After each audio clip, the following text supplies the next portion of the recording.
Samtang sub-sub na ang preparasyon karon sa kanlaing mga contingents alang sa Sinulog 2020. Atong tan-aw ang pagpangandam sa Barangay Guadalupe nga misalmot o musalmot sa parada.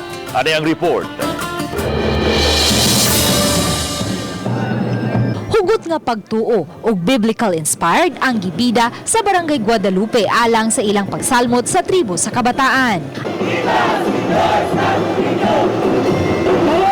Ang tribo sa kabataan mo ang sinulog sa barangay kaniadto. Sub-sub na ang ilang preparasyon, ilabi na sa pagkumpleto sa ilang mga dance steps. Ang contingent sa Guadalupe gilangkuban sa 80 ka mga dancers ug halos usa ka gatos ka mga propsmen. Ihatag na mo among best, i-perform na mo among best. Kung padagon mi sa Santo Niño, kay medyo pressure man sa among side, kay second place man mi sa Sinulog sa barangay last year. 6 and 7, 8 and 8. Sa dakong entablado sa Cebu City Sports Center, nag-blocking ang maong grupo. Nag-adjust pa jud sila kay sa karaan bitaw nga sayaw is dili siya dali i-execute. Dili siya dali nga i-execute mo nang gaas kami oras sa pa-practice sa mga bata.